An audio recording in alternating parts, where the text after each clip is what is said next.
Bienvenue aux hôtels culinaires à toutes et à tous. Comment allez-vous? Je vous ai fait une quiche épaisse à la ricotta, jambon cru, poireaux et pousses d'épinards, les jeunes pousses d'épinards. Comment ça va? Je vous ai manqué ou pas? Oui, je vous ai un peu boudé, hein, oui, parce que vous passez sur ma page, mes chers curieux et curieuses, là. Vous passez, vous trichez, vous ne likez pas, voilà, vous ne voulez pas partager et tout. Donc, j'ai dit, ok, pas de pression, calmos dans mon coin. Je vais plus trop partager. Et ils se prennent pour qui, là? Voilà. Donc, je vous ai boudé un peu. Bon, comme je suis une maman, voilà, je suis quand même sortie avec cette recette, hein, voilà, de ma quiche épaisse, à la ricotta, jambon cru. Et je vais vous montrer comment j'ai réalisé cette merveille. Très honnêtement, un bonheur, quoi.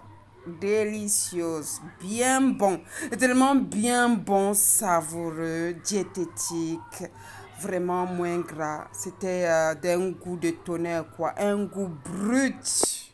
Mhm. Et pour cela, j'ai d'abord commencé à faire ma pâte, hein, ma pâte brisée. Ok, et dans ma pâte brisée, vous voyez, il y a du beurre, il y a des œufs et j'ai râpé des zestes. Oui, oui, oui, le zeste de citron, c'est ma touche personnelle. Quand je fais ma pâte brisée, j'ai râpé le zeste de citron jaune comme ça, comme vous constatez. J'ai aussi mis un peu de la poudre de bicarbonate pour cuisson. Ok, je vais macérer et voilà ma pâte. On va laisser au frais, je vais la mettre au frais. J'ai mis mon papier filmé comme ça. On va laisser reposer au frais pendant que je m'occupe de la garniture. Ok, voilà ma ricotta et tout ça. Comment ça va? Donc, on va mettre au frais, on va laisser la pâte là tranquille au frais. Pendant ce temps, je reviens ici. J'ai déjà bien lavé au préalable mes pousses d'épinards, les jeunes pousses d'épinards. Voilà mon poireau. 2 grosses gousses d'ail comme ça, là, gousses d'ail, un oignon moyen que je suis déjà en train de couper en rondelles. Voilà le poireau, j'ai pris le côté vert, voilà, pour que ça apporte plus de parfum et de goût. Donc, j'ai pris le côté plus vert que j'ai déjà coupé aussi en rondelles. Je n'ai pas utilisé le côté blanc du poireau, donc j'ai divisé en deux. Voilà, de la ricotta, j'ai pris 2 boîtes comme ça. Des œufs, je vais utiliser 3, de la crème fraîche. Jambon cru, voilà, vous avez le jambon cru et voilà nos épinards, voilà, et tout simplement, mais c'est d'un goût de tonnerre, quoi, trop bon dans la bouche, tranquille, voilà, c'est des nourritures vraiment qui sont bien étouffées. Et là maintenant, dans cette marmite, ok, j'ai posé au feu les rondelles d'oignon que j'ai hachées en rondelles, hein, voilà, poireaux. Pas de gras, je n'ai pas mis de gras, pas d'huile d'olive, rien, pas de beurre. Donc j'ajoute un peu de la coriandre mélangée avec du poivre, non, du sainbay, oui. Et là maintenant, je vais râper mes 2 gousses d'ail dessus. Une fois que j'ai râpé comme ça, ok, j'ai ajouté mes feuilles d'épinards. Tout ça, c'est sur feu doux, hein. Voilà, on va laisser fondre tout ça. D'accord, j'ai mis un filet d'huile d'olive en passant. Ok, en passant, ok, je vous dis au moins, je vous devoir toujours tout. J'ai mis un filet d'huile d'olive, voilà, pour faire ramollir un peu plus les rondelles d'oignon et poireaux. Je n'ai pas salé, je n'ai pas poivré. Et voilà, pendant ce temps, voilà notre pâte brisée qui s'est reposée. On va maintenant s'occuper de ça. Ok, on va l'étaler et tout. J'ai déjà allumé mon four sur 180 degrés. Le four allumé depuis, hein.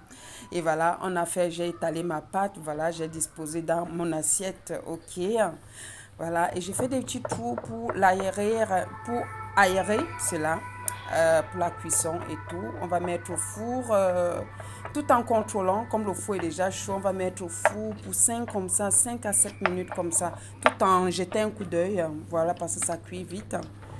Donc, je vous conseille de faire vous-même la pâte à la maison. Quand vous faites vraiment vos pâtes feuilletées, brisées et tout ça, très honnêtement, ça n'a rien à voir avec les pâtes industrielles. On a plus d'épaisseur quand nous-mêmes on fait notre pâte à la maison. Ça a notre goût, quoi. Et là maintenant, pendant que c'est dans le four en train de cuire, on va préparer notre farce. J'ai déjà versé mes 2 boîtes de ricotta dans mon saladier. Je suis en train de fouetter, battre 3 œufs que je vais incorporer maintenant dessus. J'ajoute comme ça, voilà. Je vous conseille de battre les œufs à côté avant d'ajouter pour que ça soit plus aéré, ok. Une fois qu'on a fait ceci, maintenant j'ajoute de la crème fraîche. épaisse. Voilà, j'ai plutôt changé. Je n'ai plus utilisé l'autre. J'ai pris la crème fraîche épaisse.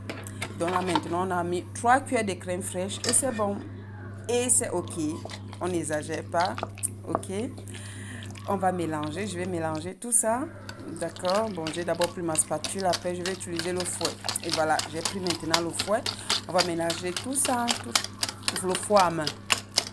Voilà. Je vais mélanger comme ça. D'accord. Une fois que c'est mélangé, comme vous constatez là, je vais ajouter un peu de lait. On va dire 5 centilitres de lait comme ça en passant. Pour alléger un peu, voilà, pour l'alléger un peu, voilà, ok, du lait, on va mettre l'équivalent, un petit trait de 5 centilitres comme ça, ok, pas trop, rien que pour alléger un peu l'épaisseur de la ricotta et tout, et détendre aussi les œufs, pour que ça soit plus savoureux et léger en bouche, voilà, une fois qu'on a fait ceci, on a sorti notre pâte, vous avez vu, j'ai pré-cuit, voilà ça. On va maintenant commencer à disposer nos lamelles de jambon cru tout en laissant tomber l'autre bout à l'extérieur. Voilà, je vais laisser tomber le bout de chaque jambon cru à l'extérieur parce que ça va nous servir pour la déco après. Voilà, vous avez vu, j'ai tout mis, voilà ça. J'ai tout étalé, j'ai disposé mes jambons crus, vous voyez. Maintenant, je vais récupérer mes épinards. C'est simple, la cuisine, il faut seulement aimer. C'est une passion et c'est ma passion. Je kiffe. Comment allez-vous, mes chers curieux et curieuses? Bienvenue au doigté culinaire à toutes et à tous. J'espère que vous vous portez bien. De mon côté, quant à moi, je me porte bien, super bien. Pas de souci, Dieu fait grâce. Hein, on se porte bien, on lui confie tout, on lui remet tout. Voilà. Et vous constatez que je suis en train maintenant de mettre mes feuilles d'épinards. Une fois que j'ai tout mis comme ça, épinards, poireaux, qu'on a fait saisir un peu réduit au feu doux. On va maintenant verser notre farce ricotta, crème fraîche, œufs et notre filet de lait. Je vais mettre comme ça et je vais mélanger maintenant. Je vais prendre une fourchette, à l'aide d'une fourchette. Je vais maintenant tourner ça pour que voilà, les feuilles d'épinards arrivent aussi un peu au-dessus. Je vais faire un petit mélange avec la fourchette. Vous avez vu? Les feuilles d'épinards apparaissent comme ça parce que j'ai un peu mélangé. Et pendant ce temps, on va rabattre maintenant nos bouts de jambon cru qui est à l'extérieur. On va faire comme ça et on va mettre au four. J'ai diminué le four n'est plus sur 180 degrés. On va mettre au four, hein, voilà, pour 15 à 20 minutes par là. Voilà, j'ai baissé le four. 15 à 20 minutes, c'est juste pour faire cuire la face du milieu. Hein. Vous contrôlez, ça dépend de votre four. Parce que la pâte est déjà cuite, la pâte brisée. Et une fois que c'est sorti de notre four, voilà le résultat. Miam, miam, je vous dis pas, c'était bien bon. Trop bon, je dis doux, délicieux, savoureuse, cette quiche-là. Très savoureuse, je vous dis pas. Essayez-moi aussi ces recettes, expérimentez aussi cela, vous ne perdez rien. C'est très très bon. Ce sont des repas comme ça, quand il fait chaud, c'est bien. On ne se prend pas la tête, il y a pique-nique, on va pique-niquer, on a des invités en terrasse et tout, vous avez vu. Voilà le résultat. Et vous avez vu que j'ai mis un peu de persil à côté, de la coriandre fraîche que je mélange, mes feuilles là, c'est du frais. Voilà, voilà. Et le tout est bon. Attablons-nous alors. Je nous ai fait un petit part. Bon appétit aussi à vous. Faites-moi cette recette. Vous m'en donnez des nouvelles. Tout simplement. Regardez. Vous voyez, la pâte que moi-même j'ai faite, c'est tellement savoureux, c'est bien, c'est épaisse. La pâte brisée n'a rien à voir avec la pâte des supermarchés, très honnêtement. J'aime ma pâte, elle est épaisse, aérée, tellement goûteuse, savoureuse. Et je vous sers aussi un peu d'eau. Je n'ai pas mis des glaçons, désolé. Voilà, voilà. Un petit plat un peu diététique, ok. Mais je vous dis le goût, quoi, bien bon. Tellement délicieuse. Appétissante, cette quiche. Refaites-moi cette recette. Refaites-moi cette recette. Je vous dis à bientôt. Je vous bise. Partagez, likez et abonnez-vous. Merci.